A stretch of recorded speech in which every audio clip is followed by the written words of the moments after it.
We're going to get started here in just a minute.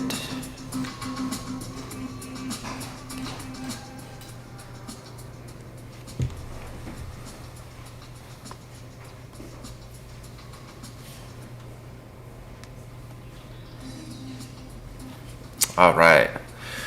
I'm going to go ahead and get started. I know it's a little early, not quite 4:30 yet, but that's okay. Should give people plenty of time to join. So today, we're going to be talking about some concepts around return on investment. And now I know probably the first thing that comes to mind when you think of return on investment is money. And although that is a really good example, and I will be covering some financial investment, I want to get a little bit more subjective, a little more abstract with the idea. Because I'm under the impression that money is not the only thing that can give you returns. So, I think we're looping. You can turn your mic off. I did.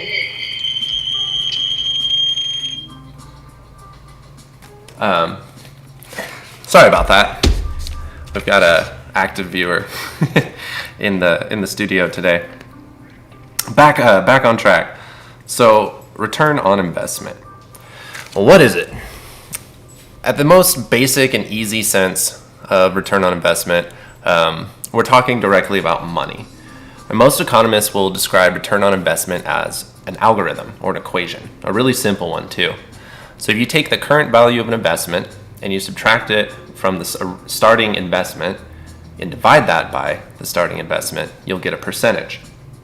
An example of this is if you invested $1,000 and right now you have $1,200 from that investment, then your $200, like that's divided by the 1,000, it'll give you about 20%. So you went up about 20% off of your investment. So that one's really simple, okay? So what should you invest in?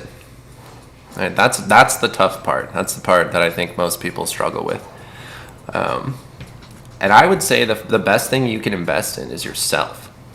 I was reading in, I think the book was called like 72 Habits of Successful People, I'm pretty sure. And the number one habit that successful people have is investing in themselves. Now this can be financial, it can be social. There's a lot of ways to invest in yourself. But in the book, they were talking specifically about finances. Right, so if you make $100,000 a year, they recommend 10%, whatever you're making. So you shouldn't be investing, $10,000 in yourself if you're making $100,000 a year. The reason being is because when we get to talking about equity, right, the one thing that all the different kinds of equity, which is ways that you can build return, one of the only common things amongst all of them is you. All right, you're the factor. You're the deciding factor. So if you're investing 10% of your finances in yourself, what do you spend it on? If you already have a passion and you don't have a career behind it, hey Jeffrey, how's it going? Welcome on in. Here, I'm gonna go ahead and invite you to speak. How you doing, man?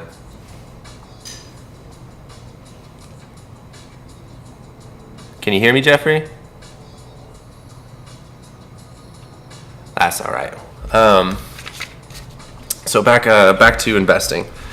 So if you're investing 10% of your annual income in yourself, and you're doing things like getting educated, buying equipment, this is going to increase your potential for income generation over time. All right. So we talked about for a little bit about equity and money being one of the most common forms of equity. I want to talk about some of the less common ideals of equity, things like sweat equity. Now, what is sweat equity? Sweat equity, essentially, it's your work ethic and your skill set. All right. So if you're able to work 10 hours a day and you have a high value exchange, like say you're a mechanic, that would be your sweat equity. Now that can be increased over time through investing in yourself. Another form of equity, it's a really good one, social equity. Now, who do you know? What does your network look like? Right? There's two kinds of social equity. There's popularity, Obviously, if you have a large audience, you can do a lot of things with that. You can invest that as a marketing asset.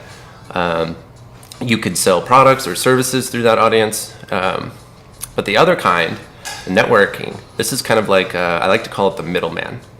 So if you know two business owners that have a set of needs and they can help each other, it's not uncommon to get paid to be the man in the middle, to be the guy who connects the dots.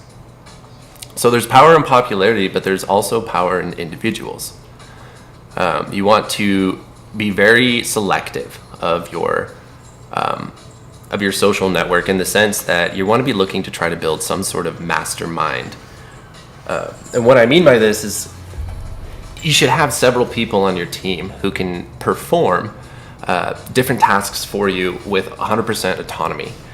And that can be hard to set up. You can't just ask like, hey man, I know you spent all that time becoming an IT, I need an IT, will you do it for me? There normally has to be some sort of common value exchange. So as a mastermind, in your mastermind group, you need to bring your own offering. Either that or have money. So moving on to another kind of equity. Hang on a sec, let me get my notes, sorry. Just had a brain fart.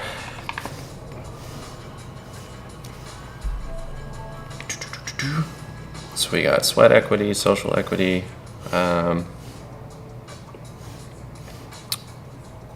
intellectual property. All right, now this is a really broad one, so I might spend a little time here, and hopefully I can get a little feedback.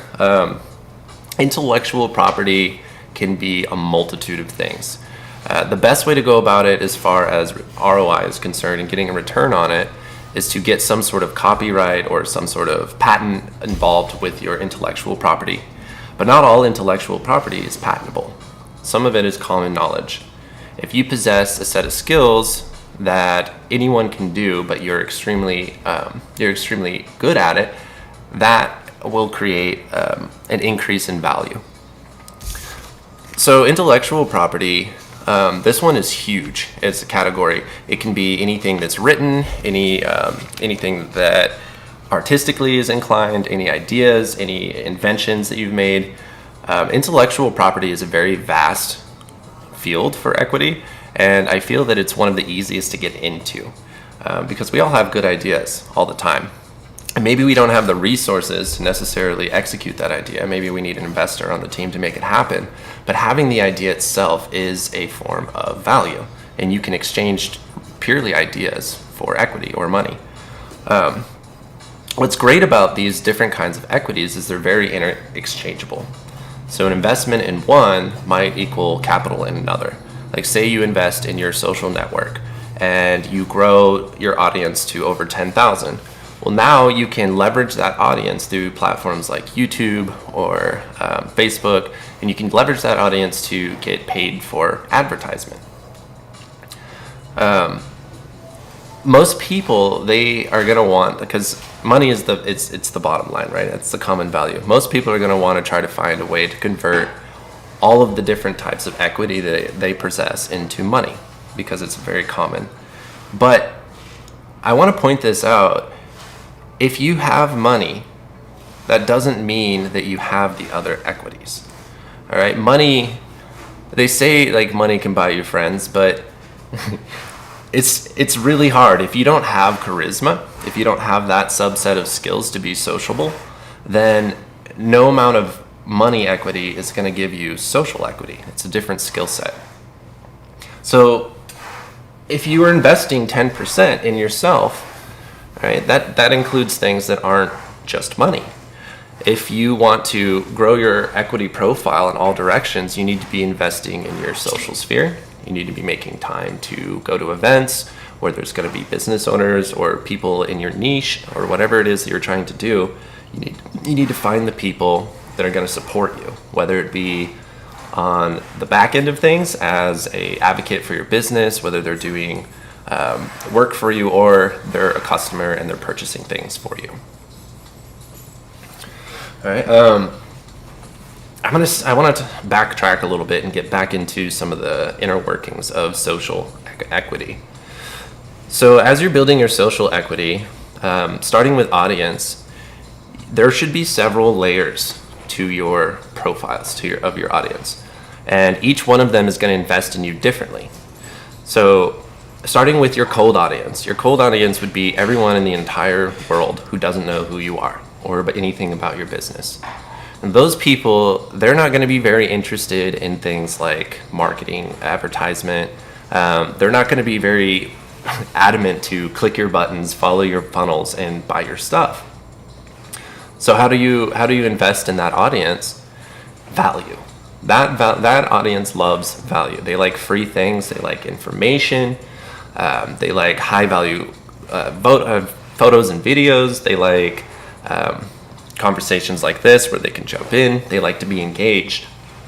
Well, that audience, if you do your work well enough, eventually some of them will start to trickle into the next tier up, which would be your warm audience.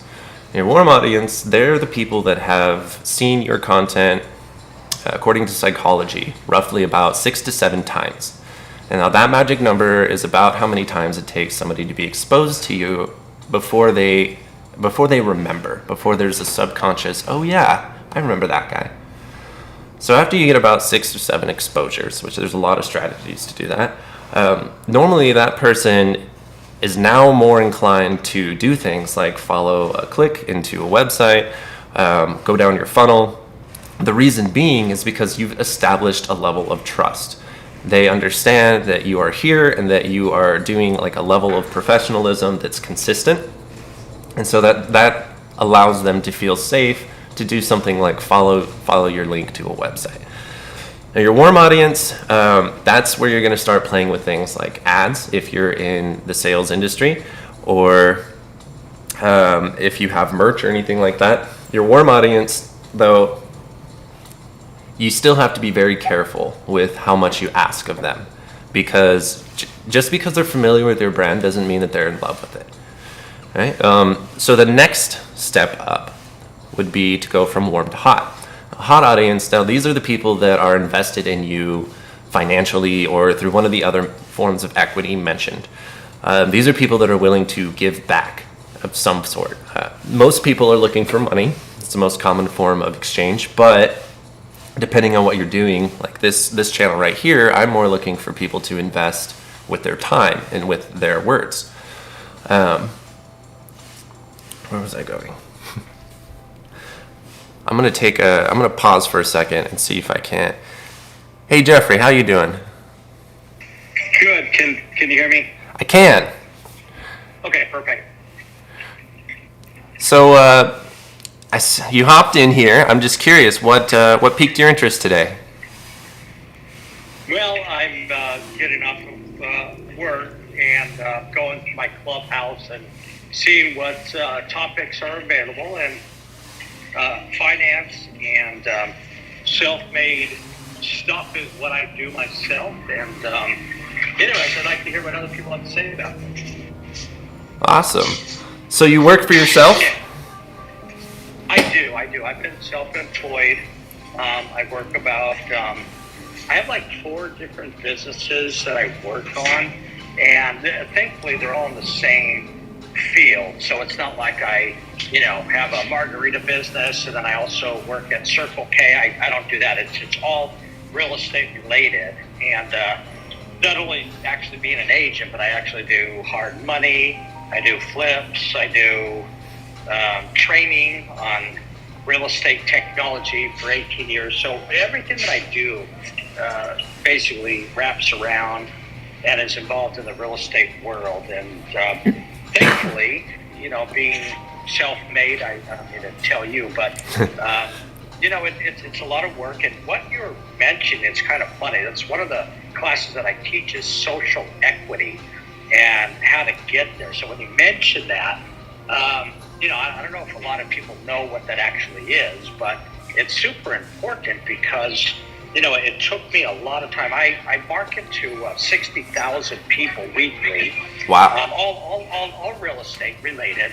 And, and I create a video every single week. And so people now, I don't feel that way, and I don't have a big head, and I don't have a that's not me. My ego is not big, but people, they, like, oh my gosh, I'm here and training from you. I know you because of what you do for the last 18 years, and it's kind of cool. And like I said, I'm not egotistical. I doesn't got real like, oh, I'm glad you're able to make it. So I just got off of training, about 100 people today.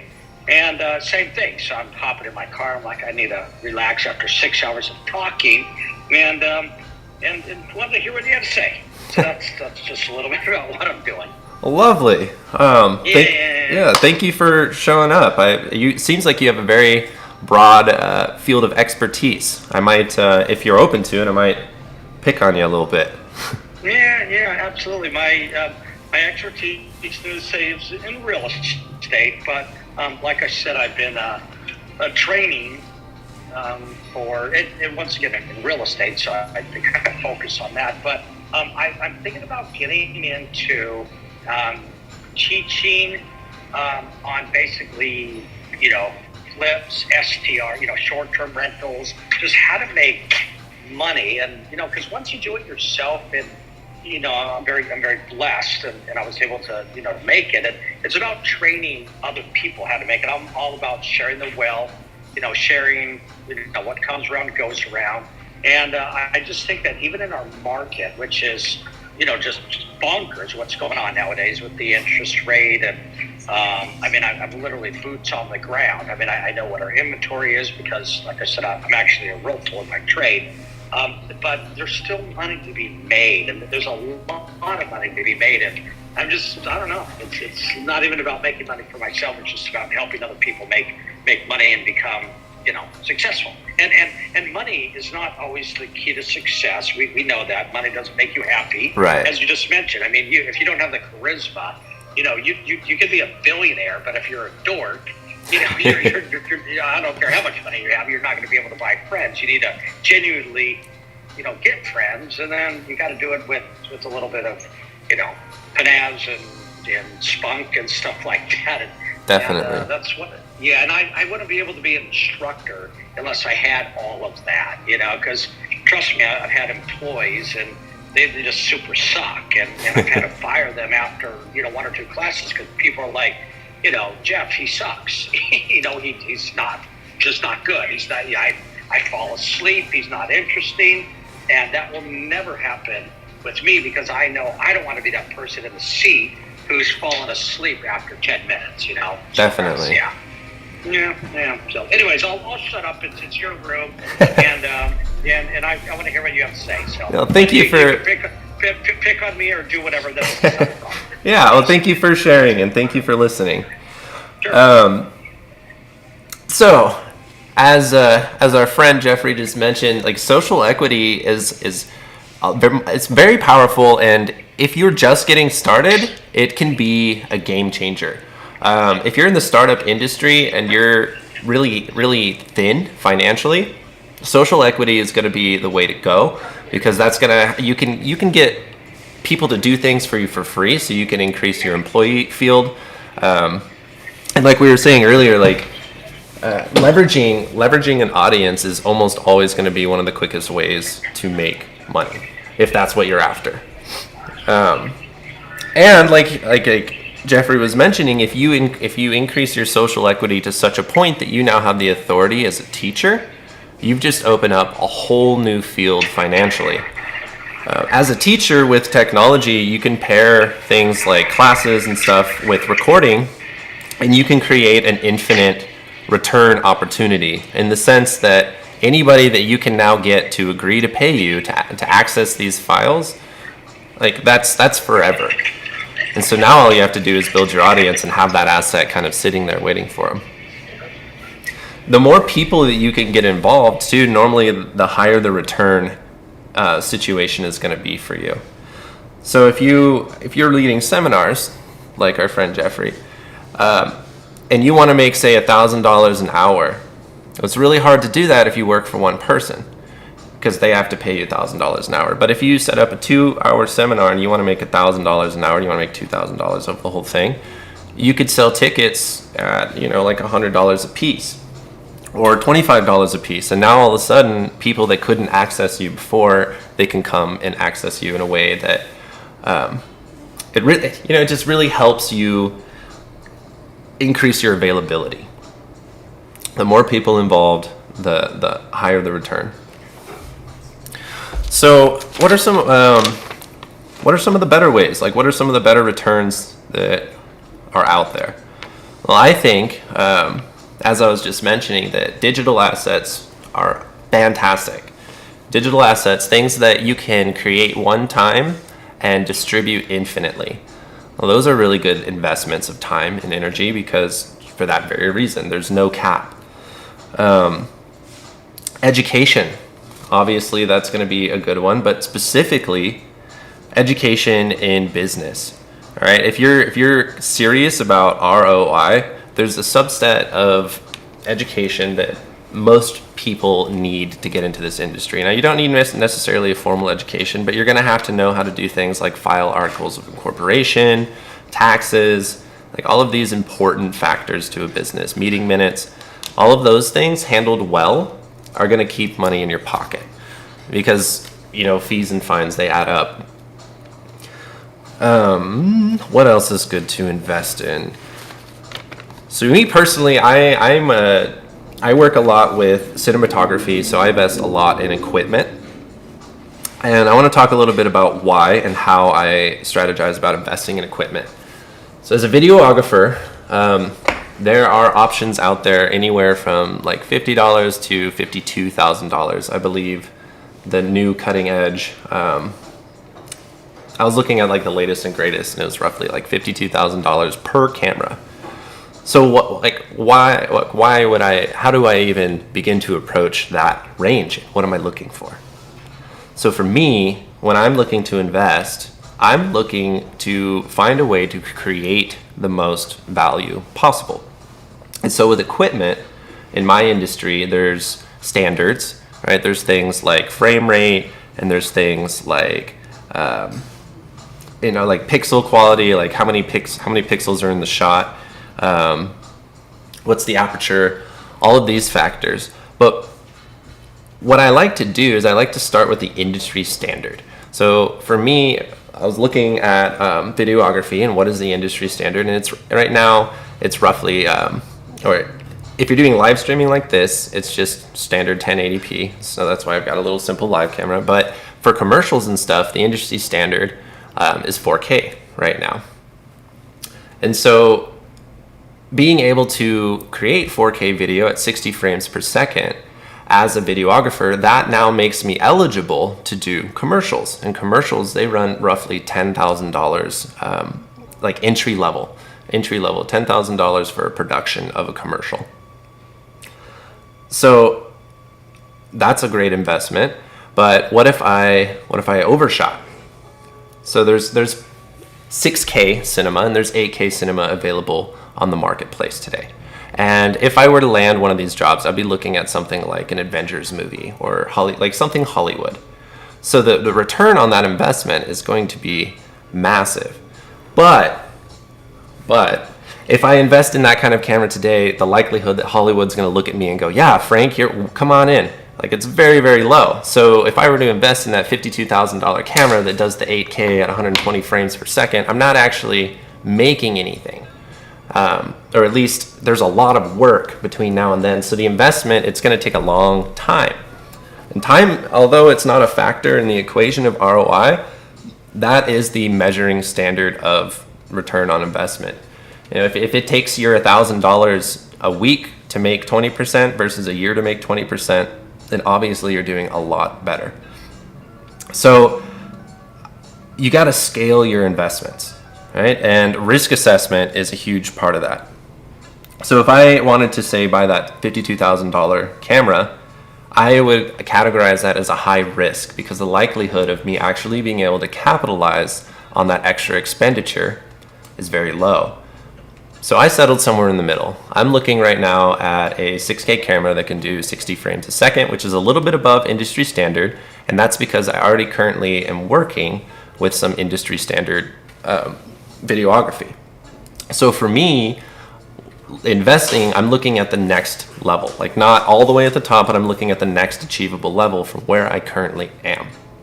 And that's very important when you're thinking about things like risk and investment. You need to be honest and very calculating with where you are, what kind of risk you can afford to take. And that's beyond just money too, like social risks. If you are not ready to stand in front of an audience of, business owners and give a presentation, then you should probably go to a few Toastmasters classes before you think about doing that. And if you're unfamiliar with Toastmasters, they are a phenomenal public speaking group. And they're international, so I highly recommend, if public speaking is something that you struggle with, checking them out. Let's see. So I'm already out of bullet points here. This one's supposed to be an hour and a half, but let's ad lib a little bit here. Let's see. Maybe, Jeffrey, do you mind hopping back in? Do you think I could ping you for a second? Yeah, go. So I have a question for you. Sure. When you were just starting out as a self-made person, what kind of investments were you making in the beginning?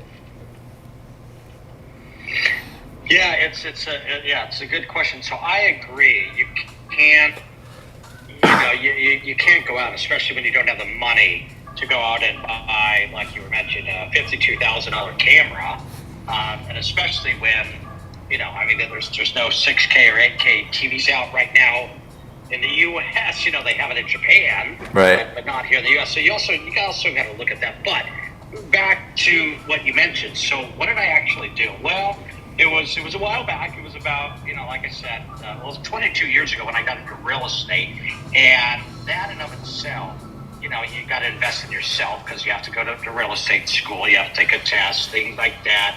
You have to sign up for basic stuff, lock boxes. So you have a $1,000, maybe $1,500 investment. I get a lot of new agents who call me and they go, why should I buy your $3,000 computer, training from you? Why would I do any of that when I don't have the money to get into all this? And I said, well, here's your options in life. You can spend 5 years, 10 years to learn what I already know, or you can pay me to shorten that time down to a week. And in that time, I can go ahead and I can give you my 22-year real estate career, 18 years with technology, and wrap it all into one thing. And so you're paying for my knowledge. That's what you're doing. So that's up to you. And some people will go, oh yeah, I totally understand. I would rather get 4 years of college in a week, and now you still need the hands-on experience, and I understand that, but, it just took me a lot of time, because I didn't have a lot of money. I had to figure it out myself, because the technology was not around back then. And then now that people know my value, because of my videos, because of my presence, they now value my opinion, and they're willing to pay for it, and very handsomely. So, I'll walk out with a couple $1,000s for a class that I'm giving, just because people, they value what I can teach them. And so I don't know if that answers the question or not, but basically it takes me, and it will take anybody, a bit of time to get the knowledge. And it's with anything else. If I learn a new technology, somebody comes up and goes, oh, you got to learn about blockchain. I'm like, I don't know anything about blockchain. So I can either go and try to figure it out myself and go watch a bunch of YouTube videos and go read up on it, and it might take me a couple of months, or I can hire somebody who's an expert in blockchain to go ahead and say, well, let me just give you the secrets to blockchain, and you learn it in 1 week compared to doing it on your own in 5 months. So education to me is huge, and my time is even bigger, because I don't have a lot of time. And so if somebody can give me the Reader's Digest version of whatever, that's helped out a lot. So Nice. once again, I'm not sure if that answered your question, but yeah, investing in yourself and gaining the knowledge that's going to actually help you make it is absolutely huge, more than any technology. Now, with that being said, here's the other thing that's kind of interesting. So here where I am, I happen to be in Arizona. Same. What part of Arizona? I'm in Tempe, which if you're in real estate out here, man, like, good for you. This has been such a hot market for that for so long. Yeah. So I don't need to tell you, and plus I went to Arizona State University on top of that. But so what's going on is that our state department of real estate basically said, hey, we're now going to allow you to give hybrid classes, which is basically a combination of live in-person classes where people are physically in front of you, as well as doing Zoom classes at the same time. So you're given the information simultaneously, which, by the way, that in of itself is a game changer, because if I made, $2,000 from the people in front of me today, I did it. If I could have done it online, which I could have, but a whole different story. But if I could have said, hey, by the way, I want to get another 100 people on Zoom, that's going to be a $4,000 day for me, or 3 hours, whatever, compared to 2,000. Now, what equipment did I need to do it?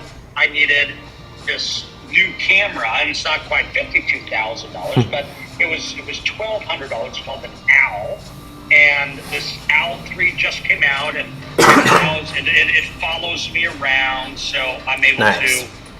Yeah, the thing when I walk around, it follows me and stuff like that. So it's a little bit on the spendy side, but that investment I knew is going to bring me. I mean, like I said, if I could make $4,000 in a day, the $1,000 is absolutely nothing. I mean, that's pennies compared, and that's one time. So you do that by 20 days, and I'm making $80,000 for doing $1,000 camera. So for me, that's kind of a no-brainer. But you are right. It needs to pay off. If you're buying a $52,000 camera, you better be damn well sure that you're going to be able to repay that. Right. Like you said, the ROI is huge. So if you're sitting there and you're like, yeah, Hollywood probably isn't going to hire me right at this point for this $52,000 camera, and you're right. You've got to look at your return on investment. I love that you brought up the power of technology.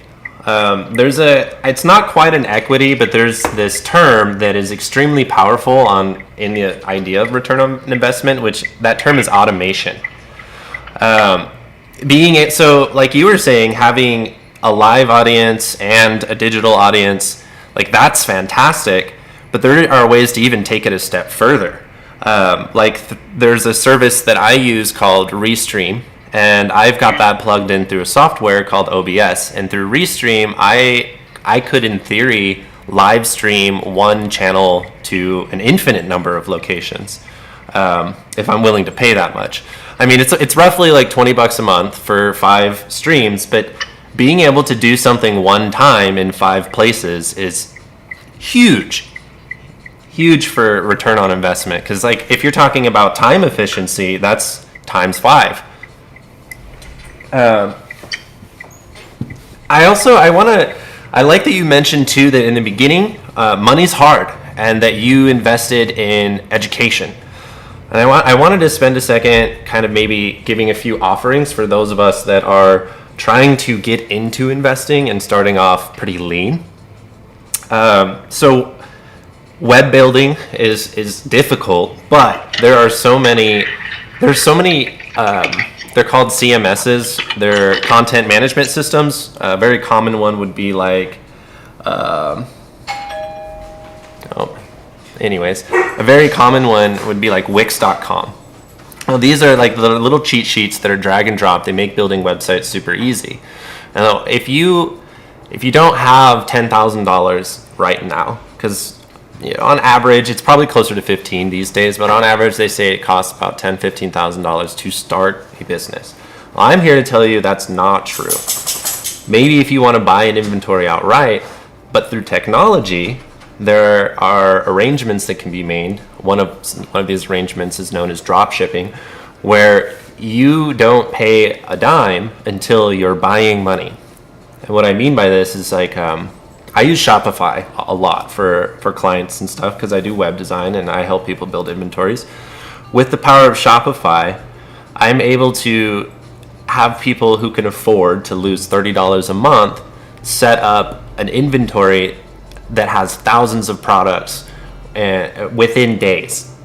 And the way that I do this is like the way dropshipping works is you come up with your little additive, or you don't even have to. Like, let's say you want to sell t-shirts, right? And you're in Shopify. Shopify has thousands of partners. They call them plugins at this point that you can use to create templates. And they're going to give you wholesale prices. Even though you're not a company, even though you don't have your corporation or your articles of incorporation yet, you can still do business through them as a wholesaler. And so some of these people even let you purchase things item by item. And what that will mean down the road is that if you want to pay $12 for a t-shirt at wholesale price, you can go ahead and put that on your website for $25. And anytime somebody buys that, they give you $25, and then $12 comes out of that and goes to your distributor. So for $30 a month, which, I mean, that's way less than 10 grand to get you into your first year for business. You can start building your own inventory, and you can start producing services. There's scheduling tools in there, so if you're a service provider and you don't necessarily want to sell stuff, there's ways that you can do that too. So there are micro investments that you can make to create enough business to get that 10 grand. If you're looking for that brick and mortar, or if you're looking for like a large boothing inventory or mobile inventory or whatever it is that you need to quote unquote invest all that money in, you can start with pennies on the dollar and let that momentum build until you have enough cash flow to finance yourself. I think a lot of people are afraid of the word investment because they're so attached to the idea of loss. And I just want to say that if you are investing correctly, that should be the last thing on your mind. Like, it's going to happen. If you are out there taking risk, you can't win every time, and that's okay. But the truth is, from somebody who has a little bit of experience investing in myself, even when I was a novice, 9 out of 10 times, I did okay. I made something. And it's not as hard as it seems. There are a lot of factors, but you don't have to incorporate immediately. You don't. And there are a lot of huge advantages to incorporating, mostly around the world of tax. You're going to save a ton of money, but that's only if you're spending money, right? So if you're starting from day one and your investment is like you have an extra $30 a month and that's all you can invest, then you're probably not going to want to incorporate that year. You might want to wait unless you're making big purchases, like if you do have that expendable cash, not quite the 10 grand to get your full brick and mortar, but let's say you want to buy a new computer so that you can run like a small server, so you can run your own private website. Well, that 3 grand, 4 grand, whatever it is, you can get all of that tax money back if you incorporate that year as a write-off. In fact, you should get most of your taxes back every year until you're making profits. Just because the government, like the federal government, they do understand that what you're doing is a risk, and if you're successful, it's going to stimulate our economy or their economy. So they're very apt to work with people that are willing to take those kinds of risks. A couple other, since we're in the field of automation and technology, a couple other pro tips. If you are looking to build social equity, right, one of the most powerful tools that you can put into your back pocket is a calendar. I know that sounds super cut and dry, but having scheduled released content that is consistent is going to be key to building an audience. People are already taking time out of their day to invest in you. Make it easy for them. Make it so that your availability is very accessible. That way you are too.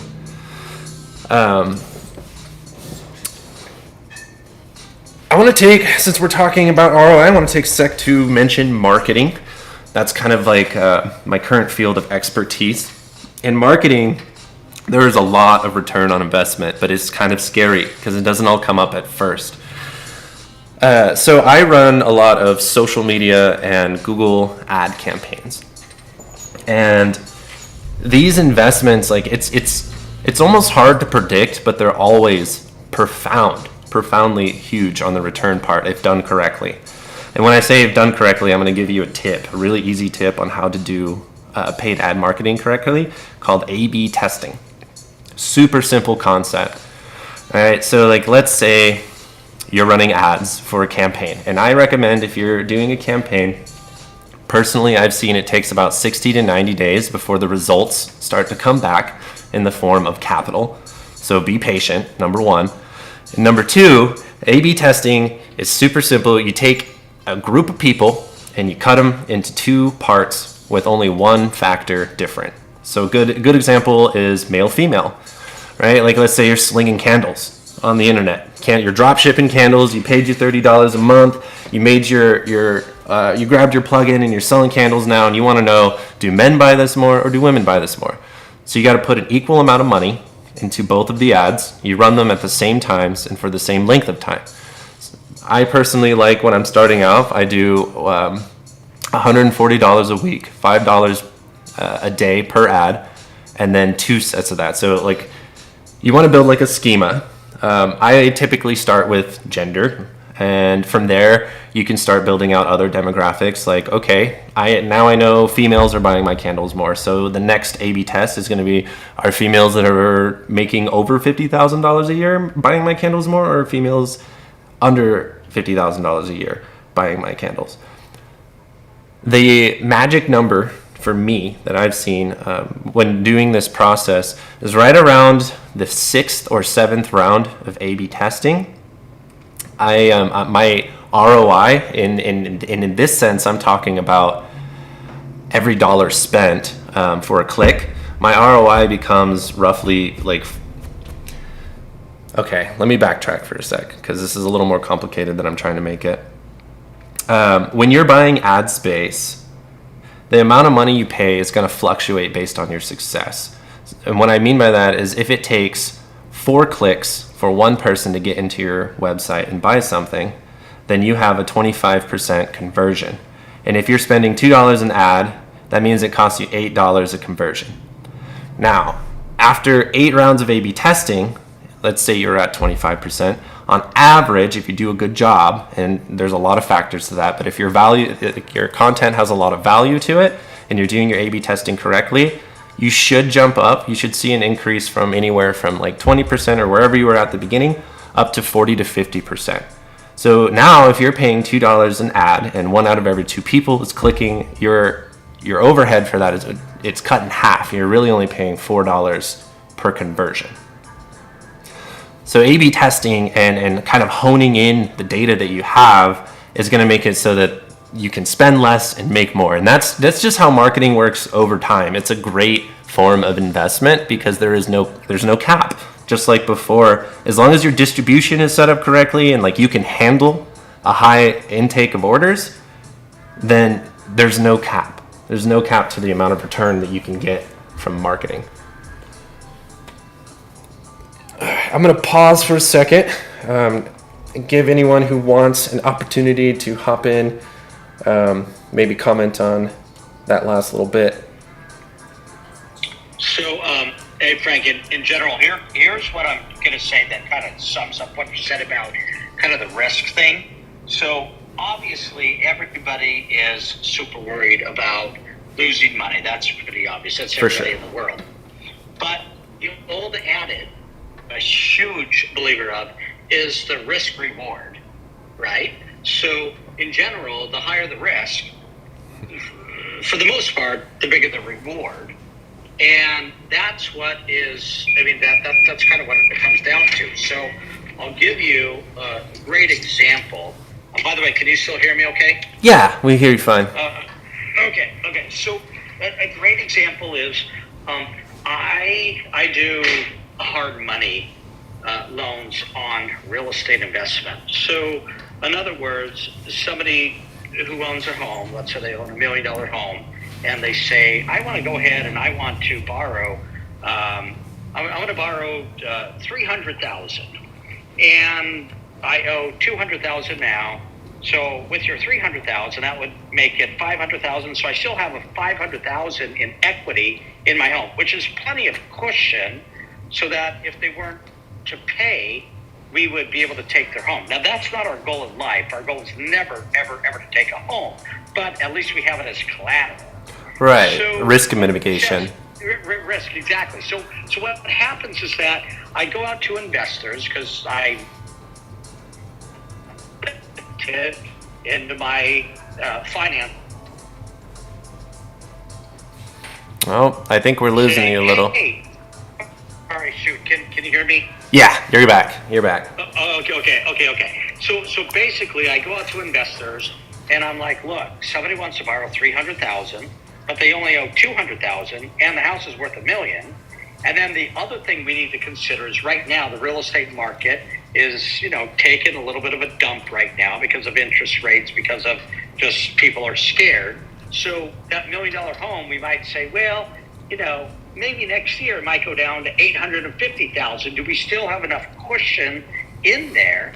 And basically, if there's investors who say, well, absolutely, I still think you have enough where we're going to loan you money, but we're also going to get a huge amount of return. If I was to put money in the bank right now, I'm getting 0.05%. I'm getting, 1% at the most. I mean, we're talking about 12-13% return on investment, and that's cash on cash ROI. So here's the thing: is that it's all going to be about risk and reward, right? Yes, there's a chance that somebody could not pay, but then again, we have the backing, we have a collateralized piece of property. So I'm not too worried. But then there's other people who go, oh my gosh, yeah, that's not worth the risk for me. So that's kind of what it's all about. I like your example of Shopify, because you're right. You don't have to spend the upfront $15,000 to get it all working. It's already done for you. So yeah, that's good stuff. That's a really interesting point. I'm not super familiar with real estate, but I do know that one of the hard things about that particular style of investment is the fluctuating value. And so like you almost have to be kind of privy to the local economics in order to be good at that job. And that's one of the things that also why people will pay me and they'll trust me with millions and millions of dollars, because I'm literally boots on the ground. Yeah. And I actually know the local market, because that's what I originally started off with. And like I said, I've been doing it for 22 years now. So it's not that I'm just an investor. I'm actually somebody who goes, oh, well, actually, I know the market. And even though I don't have a crystal ball, and I have no idea, obviously, what's going to happen next year, the year after that, but I do know that in general, real estate is a pretty sound investment, even if it goes down by 10 or even 15%. But I just don't see another 2007 where it went down by 40%. Right. And if it does, then you're right. Yes, it could be crazy again, but I just don't see that, because I think we're in a totally different market than what happened in 2007. So I'm kind of getting into the weeds, but back to the main point is, yes, it all is going to be about a risk reward type of deal. I do think this is relevant. A lot of people my age, and I'm 30, a lot of people my age right now are looking at the real estate market as this monster, as this hard thing, like this thing that, like, how am I ever going to get into it? And I think that at least a lot of my peers, I think they have this false sense of hope.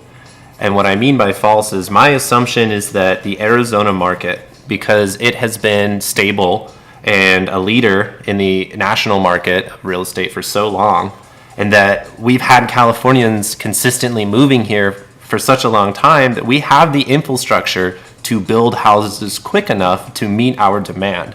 And so this big market crash that a lot of my peers are hoping out for, I don't really have faith that it's going to happen here. I don't believe it's going to happen, and that's the other issue. right now, so being, you say you're 30, and a lot of people, they're like, oh my gosh, so I need to put down 20%, which by the way is a fallacy. You don't need 20% down nowadays.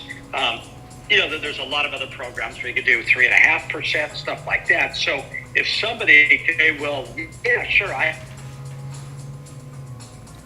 yes, I totally understand. 7.5% interest rate sounds high, but compared to what? I mean, and right, renting. Yeah, exactly. Back in the 90s, 80s. I mean, it was 17, 18%, and now I was too young to remember, buying a home in my teens. But the point that I'm trying to make is that compared to what? Yes, it's not like it was a year and a half ago at 2.5%. Thank God we're not at 18. Oof. Yeah, I think it is going to go down. But bottom line is, I just feel here. I want to tell you one quick story. I bought my first home. So I'm 53. I bought my first home when I just got married, and I bought it as an investment. It was. I laid down 80 grand on a home. I rented it out from day one.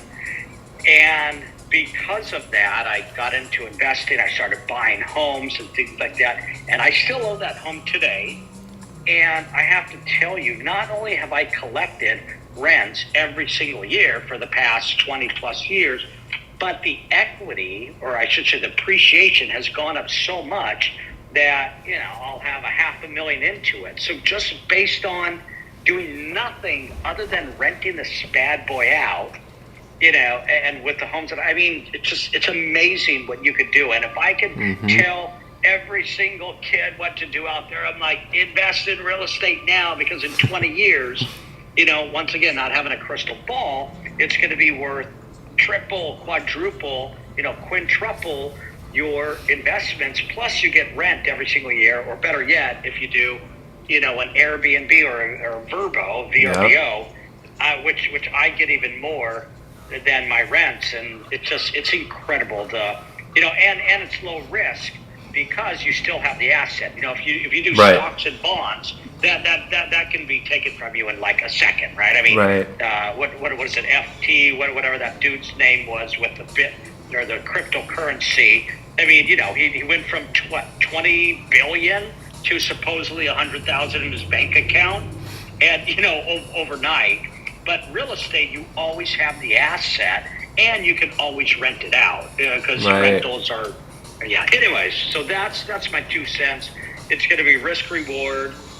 Like I said, of course, I'm big on real estate. You're going to be big on, on cinematography. You're going to be big on other things. So you have to be an expert in your field. Well, really know what you're doing. Real estate though, if you look at every Fortune 500 person, they all have a real estate portfolio. It's just one of those classic investment strategies. And I love that you mentioned renting. I personally, I'm looking at multi-unit places. I would love to be able to get say a quadplex. And this philosophy was introduced to me through a series called Rich Dad Poor Dad, where if you can swing it to where you're charging rent and if you're making, say, even just $50 a month, you can buy as many of those quadplexes as people will give you loans for, and you'll never lose a dollar. So you know that Kiyosaki lives here in Arizona as well, right? Yes, I do. Love his work. And Garrett Stutton.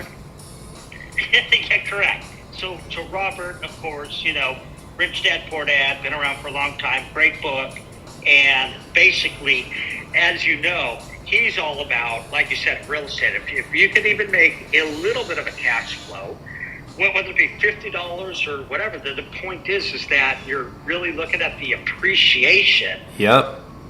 Because that's where you really get it. So every property that we bought, over the last 17 years, thankfully, after all said and done, they've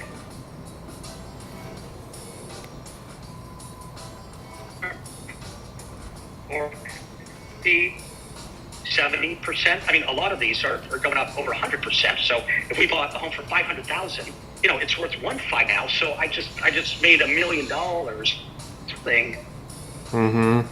Just being patient. And just get what it is. To me, it's a no-brainer. But once again, I know real estate. I just need to convince other people what a great investment it is. But other people are going to be like, oh, no, I'd rather do stocks and bonds, or I'd rather buy cotton.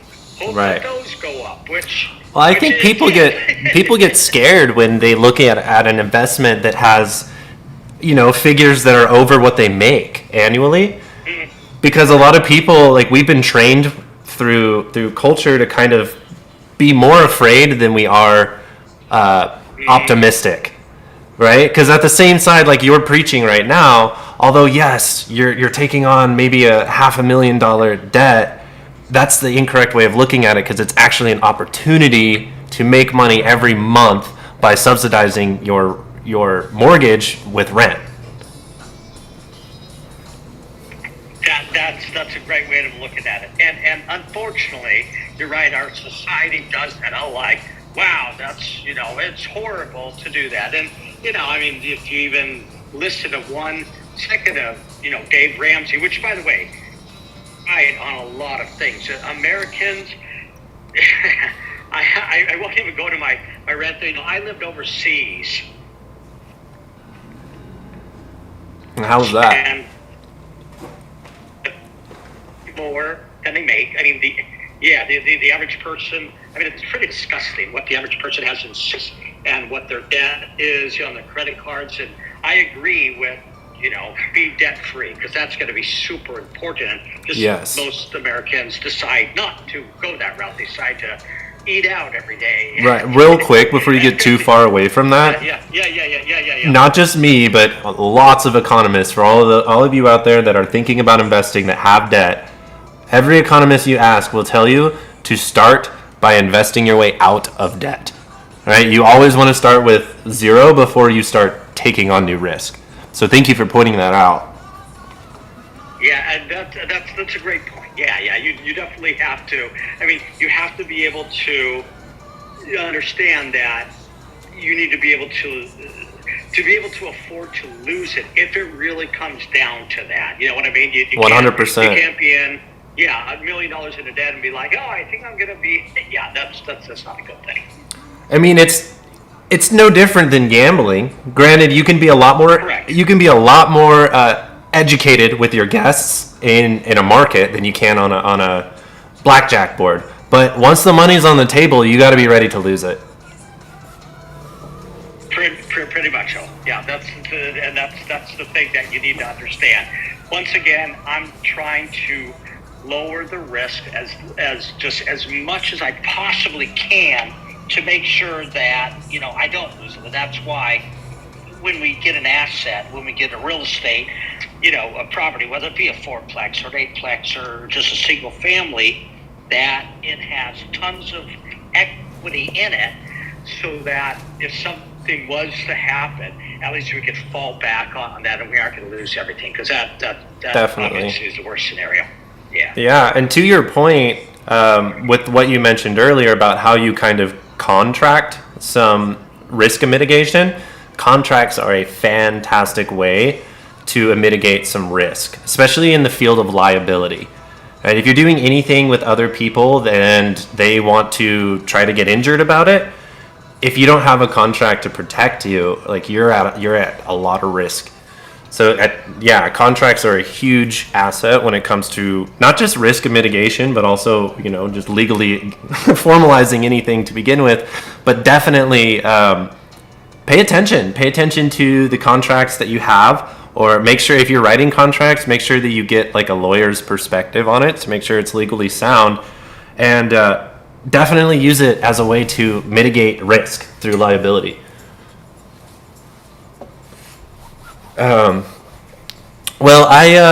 It's about 5:30. I think I'm gonna wrap this one up. But thank you, Jeffrey. That was great talking to you today.